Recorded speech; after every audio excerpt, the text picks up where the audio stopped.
And you can actually go and get your kid tested. I think it's the CHIPS Foundation, is it? Have you come across them? There's a local organisation that's on the resource sheet that I'll give you at the end of this lecture. But you can literally go and get your kid tested, and they'll actually find out the IQ, they'll find whether your kid has particular gifts. Because what they've found with certain kids is what's happening is they're actually understimulated in the school setting. So, they're just not getting enough information and they're not doing enough active things. So they start to look for other things, which is usually, behaviourally dysfunctional. So these kids actually need to be put in accelerated programs, and they need to be given, different educational sort of formats. So it may be something you need to look at doing if you actually think, my kid's not disabled, they haven't got a mental disability, they actually seem to be brilliant. And a lot of these kids are. So go and find out, and they'll actually tell you what your kids, they can sort of tell you what your kids' giftings are. So that's something worth looking at.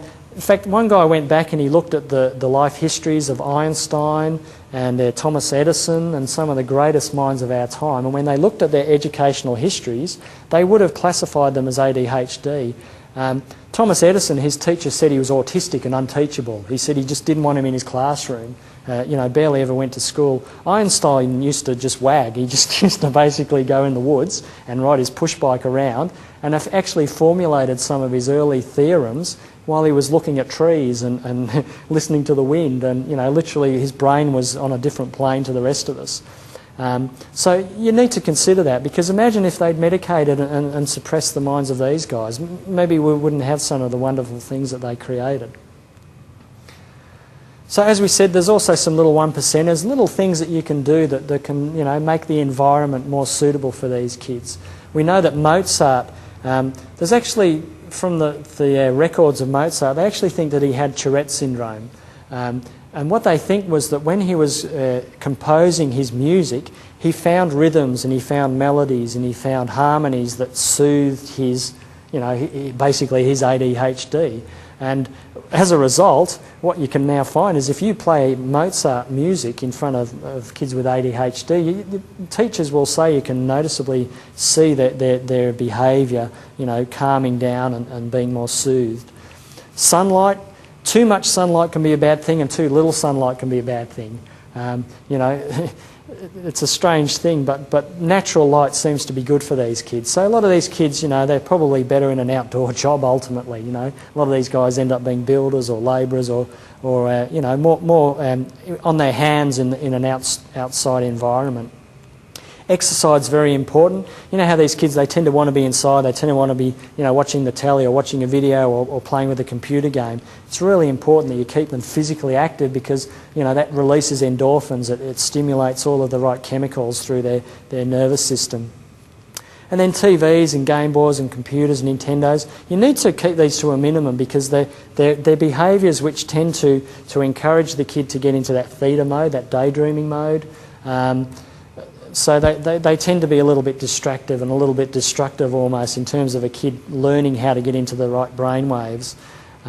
So be careful. Maybe go and get yourself an EEG machine and get them to play that game at home or something. So what are the answers? How do we put this all together, and how do we come up with a package perhaps that we can use? What I'd like to see is almost like a redefinition of ADHD.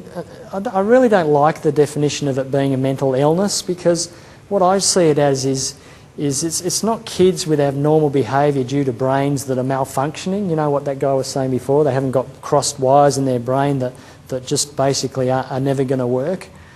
What I would rather see is redefining these people into kids with a mental difference. They've got brains that basically work differently to the rest of us. And because of that, their behaviour strategies are different. The way that they interact with the world is different.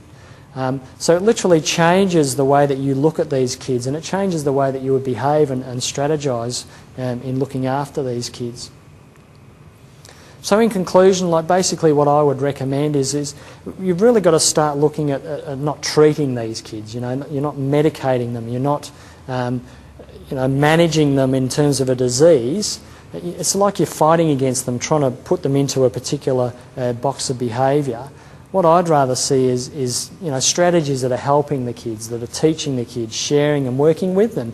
Teaching them that they have you know, they're different perhaps, but their brains work differently, but also that there are actually strategies that they can use, you know, to help themselves, and you can use to help them. So, you know, the basic combination that I would recommend is looking for strategies that build up your kids, looking for strategies that strengthen your kids.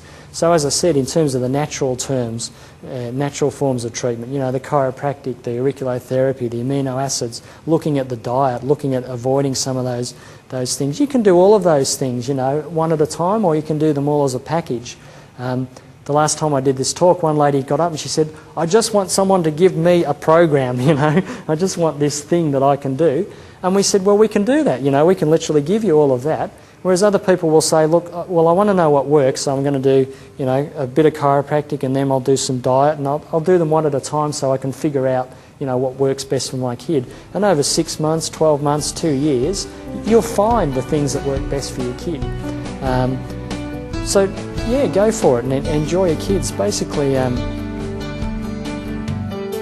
the conclusion I draw is that it's like there's no black and whites. You know, there's not even greys with these kids. There's just lots and lots of different colour shades. But our jobs as parents and as health professionals and carers and friends is to try and bring out those colours, you know, to make those colours really shine out. So thank you all for attending, and I hope you got a lot out of it.